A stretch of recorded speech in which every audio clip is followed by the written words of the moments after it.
Maridhiano ni mapatano, na kwenye maridhiano, meza ya mazungumzo ya maridhiano, kuna ukweli, kuna uwajibikaji na kuna kutengeneza upya, kwa maana ya kuweka mifumo ya kisheria. Sasa katika muktadha wa Tanzania kumekwepo na malalamiko ya muda mrefu sana, injustice kwa muda mrefu sana, ambayo yanahitaji maridhiano.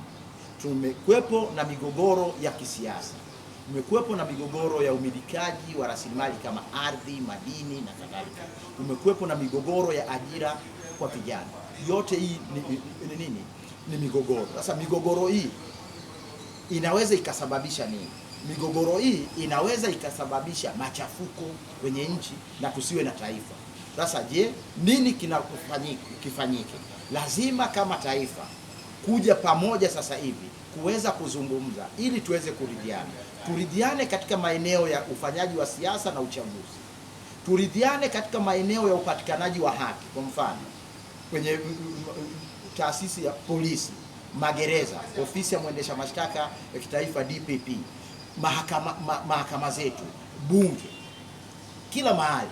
Lakini twende kwenye maridhiano kwenye eneo la rasilimali.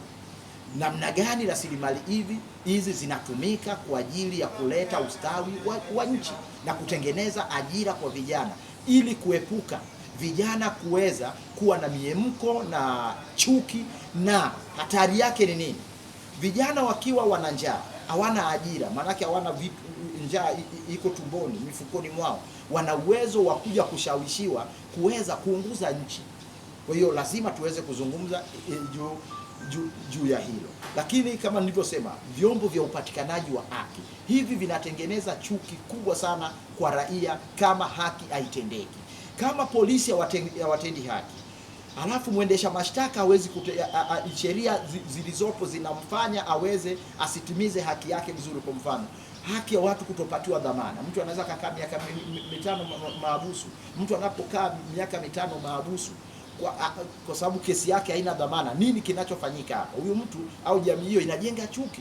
Lakini mahakamani watu wanapokwenda, mahakama ndio sehemu ya kutafsiri na kutoa haki. Kama sheria zimetungwa na bunge ambazo zinaminya uhuru wa mahakama kutoa haki, manake watu watajenga chuki na vyombo hivyo.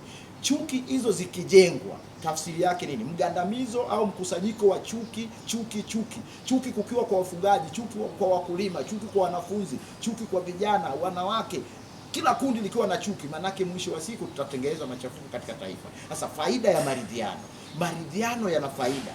Kwanza, maridhiano husababisha taifa kuwa na haki, amani ya kudumu, utulivu, ustawi na kutengeneza mifumo ya haki katika taifa, kwa sababu kwenye maridhiano lazima mwisho wa siku tutengeneze sheria nzuri, mifumo bora ya upatikanaji wa haki, ambao kwa sasa tunahitaji katiba mpya. Kwa hiyo maridhiano ya kitaifa katika taifa letu litaponya taifa letu na litatuzalia nini? Katiba ambayo ni bora kwa ustawi wa taifa letu leo, kesho, miaka 200, miaka 300 ijayo, kwa sababu tuna taifa la kujenga.